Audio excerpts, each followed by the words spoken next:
Today, we're taking a closer look at one of the most misunderstood moves in the semiconductor market, the sudden sell-off in Micron Technology, despite the company sitting at the heart of the largest memory boom in a generation. If you watched Micron plunge nearly 10% in a single session last week, you might have assumed something was deeply wrong. But as we dig into the fundamentals, the competitive landscape, and the powerful tailwinds behind its business, you'll see why this drop never made sense, and why long-term investors may look back at it as an opportunity. Micron Technology, ticker MU, reached an all-time high of around $260 earlier this month. That upward momentum didn't come out of thin air. It was supported by strong fiscal performance, rapidly rising AI-related demand, and a strategic position in markets that are now transitioning from cyclical to structural growth.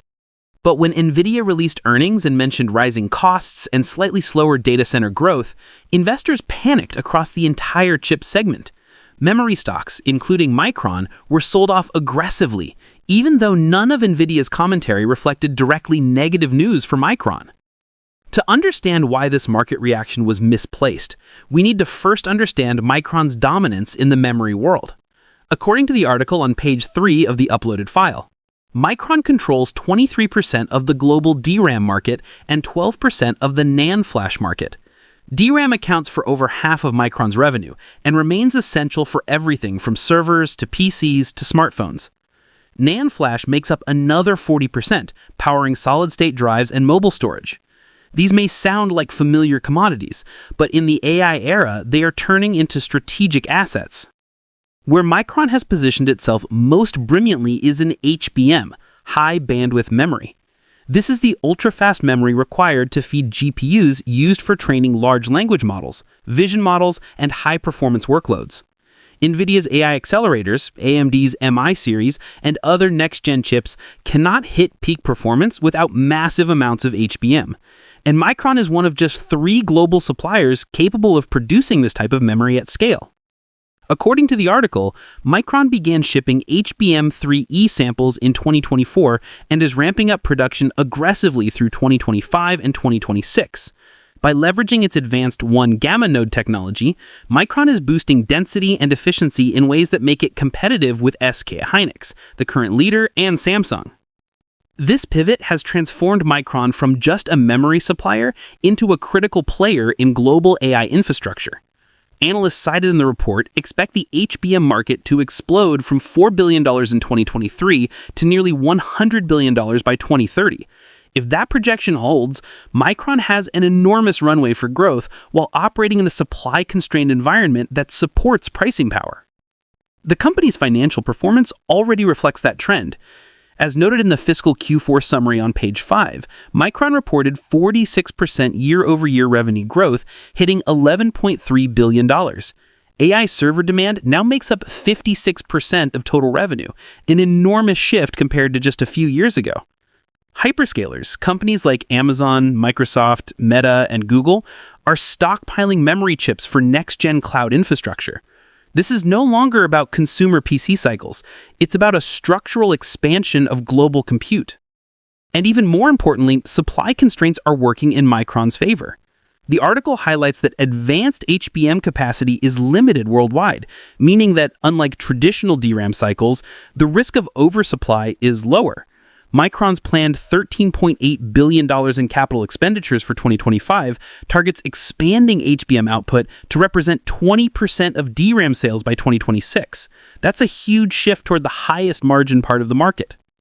And it brings us to a major catalyst that moved the stock upward immediately after the sell-off, a new report from UBS. According to page 5 of the document, UBS raised global HBM demand forecasts to 17.3 billion gigabits in 2025 and 28 billion gigabits by 2026.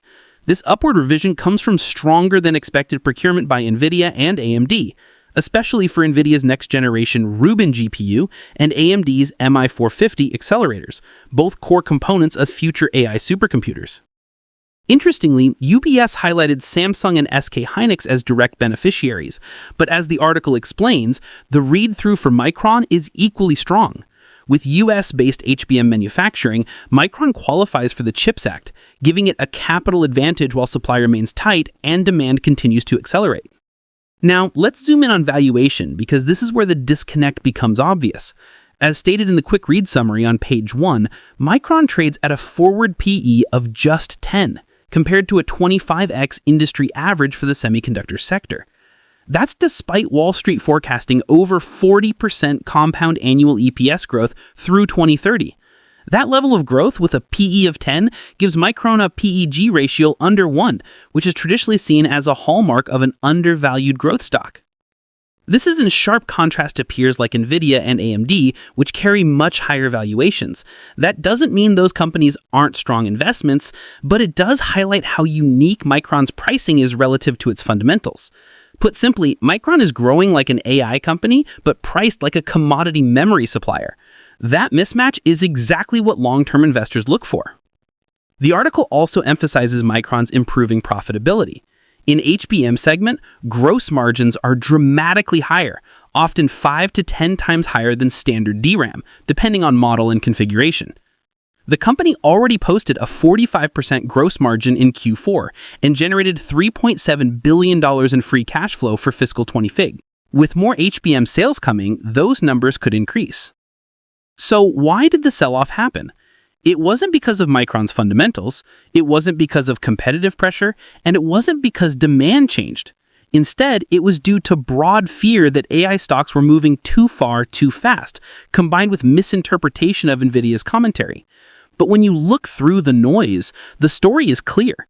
Micron is positioned to benefit from the AI boom, not suffer from it. That's why the article concludes on page 6 that the sharp drop in Micron stock was a textbook overreaction.